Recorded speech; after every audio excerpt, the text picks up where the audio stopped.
So I'm the director of information systems at Wajax. I've been with the company, it's almost 12 years now.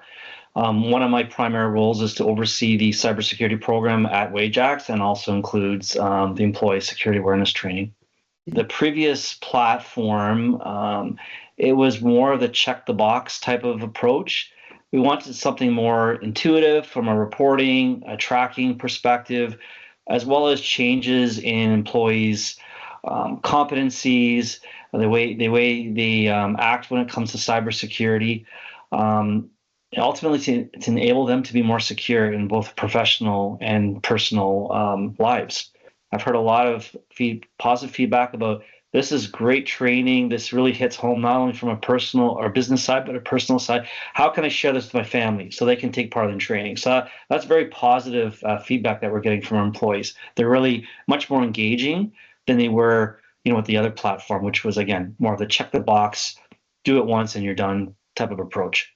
Because people are more engaging than they were in the past. They see what the topics are and they see the relevancy associated specifically with them, not just the business.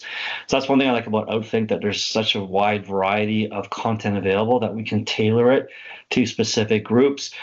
Charlotte mentioned before, we have a large technician base, and their activities on the computer are more limited than someone that's in a support service like finance or supply chain. So we have to tailor the training that's going to be most appropriate to them. So it could be something like password management, or not sharing your credentials with someone. Those are more relevant. So when they see the relevancy of the training, it helps to engage them more. So we have specific training focus on the high risk users in finance, HR, and supply chain, training for sales staff, and then training for obviously our shop workers and technicians. I think the fact that it's relevant to them makes them much more engaging, and they're receiving it more positively than they were previously. The previous platform, where it was more, you're forced to take this training. Not all of it was relevant, which means they don't absorb it, and they're not always as positively engaged as they are today.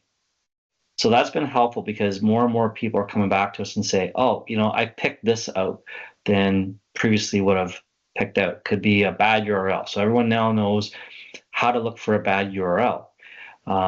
People look at things where, it says you need to urgently respond to this within 24 hours.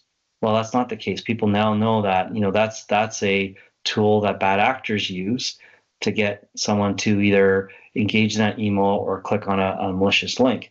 So people are more cautious now when they see that type of wording in their emails.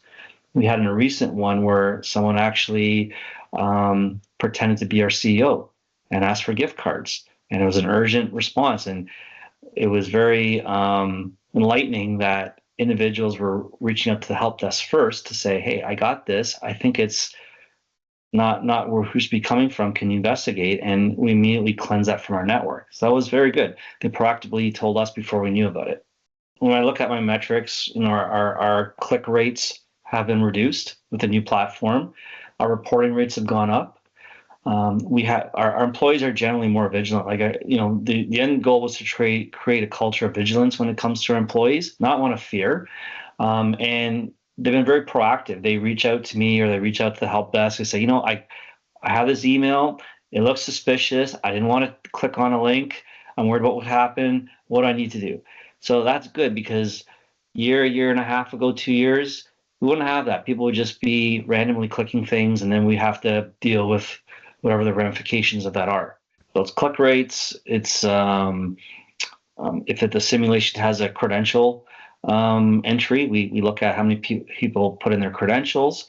We look at reporting rates, and we tailor down to not only just all employees, but we look at department levels. So, for example, we have higher risk employees in the support functions such as finance, HR, and supply chain. Sometimes they feel that it's restricted in their ability to be productive. So we always look at, okay, is there anything within our policy that we can be a little more flexible for so it doesn't impede their productivity? I'll give you a perfect example. We do have some technicians that use their personal phone for work. And before we restricted it where they can only get 1 to 2 hours of access to the internet before they have to re-engage their passwords and their credentials. Well, that was impeding them because a lot of the times they were taking photos of their equipment, transferring over to their email, and they constantly had to stop to re-enter the credentials. So we expanded it to 4 hours to figure, that we still think they're going to be secure and they're using their phone in a secure business type way. And that helped out a lot. That was positive feedback from the team saying appreciate the flexibility so we can meet our business requirements and work with our customers. Yeah, so what I like about the platform, it's not restrictive to the language. Our previous platform, you see relevant content, you find out, oh, it's only available in English. Versus you go to OutThink, I don't really have to think about it. I already know it's available in both languages. So I can easily target, both my French users and my English users with the same type of great content. Probably robust and relevant.